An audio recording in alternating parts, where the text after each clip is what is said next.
You have a dream, a real one. Not the kind you post about, the kind you think about at 2 a.m. when you can't sleep.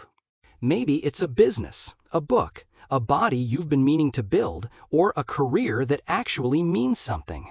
And yet, here you are, watching a video, again. If that landed a little too accurately, good. Because today I'm not here to motivate you. I'm here to tell you the truth about why this keeps happening. And the truth is more interesting than you think. There's a specific kind of person psychologists have studied for decades. They call them high-aspiring, low-initiating individuals. But let's just call them what they really are, people who feel everything deeply and struggle to start anything. This isn't laziness in the way people insult you with it. Laziness implies you don't care. But you care enormously. That's almost the problem. You care so much about doing it right, about doing something worthy of the size of your dream, that your brain quietly decides, not today, not yet, I'm not ready. Psychologists call this behavioral inhibition. Your nervous system registers the dream as a potential threat, not to your body, but to your identity. Because if you try and fail, you have to face something terrifying. Maybe you're not who you think you are. So the mind protects you. It offers scrolling, sleep, something to eat, anything to delay the moment you have to show up and find out. Here's where it gets really interesting. Research from NYU psychologist Gabrielle Eddingen found something that stunned her.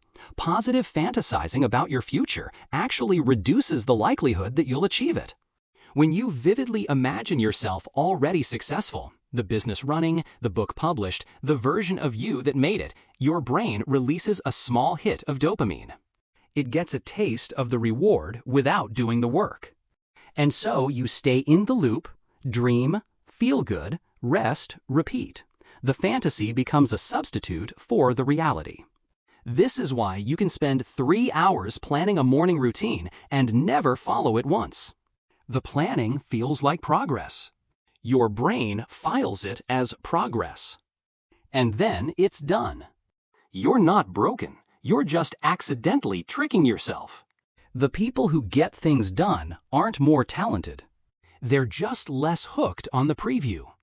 There's one more layer, and this one is harder to hear.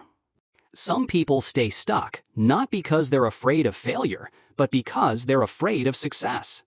Success means change. It means other people's expectations. It means becoming someone different from who you've always been. And our identities, even uncomfortable ones, feel safe. Familiar. I'm the person who almost did something big is a story you know how to live inside. Psychologist James Clear talks about this directly. Every action you take is a vote for the type of person you believe you are. And if deep down you believe you are someone who doesn't follow through, every small act of inaction reinforces that story. You're not lazy. You're loyal. Loyal to an old version of yourself that you've outgrown, but haven't yet had the courage to leave behind. So what do you do with all of this? First, stop trying to feel motivated before you start. Motivation is a result of action, not a prerequisite.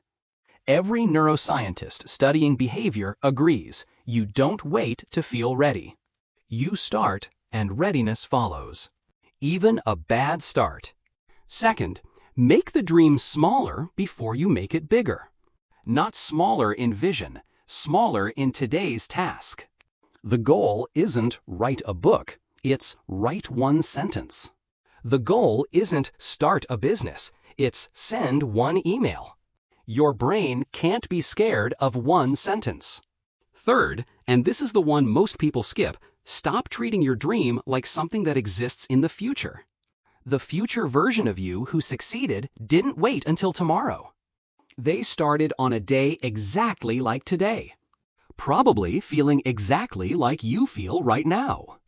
Otengen's research, the same scientist who found that fantasizing hurts, also found the cure. She calls it WOOP, wish, outcome, obstacle, plan. You imagine the dream, Then, immediately, imagine what will get in the way. Then, you plan for that obstacle specifically. Fantasy becomes strategy, and strategy becomes movement. Here's the hardest truth of everything we've talked about today. The dream you have, the big, embarrassingly large dream you're almost too afraid to say out loud, it's not accidental. You didn't pick it randomly. That thing lives in you because some part of you already knows you're capable of it. Laziness isn't who you are, it's a defense, and defenses exist for a reason. They were protecting you from something that once felt dangerous. But you don't need that protection anymore. The version of you watching this video, this one right now, is not the final version. You are mid-sentence. You are the person who hasn't started yet. Which means everything is still possible. Close this video. Open whatever it is you've been avoiding. Just once, just today, just one sentence, one email, one step. That's not a motivational speech. That's neuroscience. The first step rewires the loop. You already know what to do. Go do it. And if this hit you somewhere close today, hit subscribe and start improving your life day by day with me.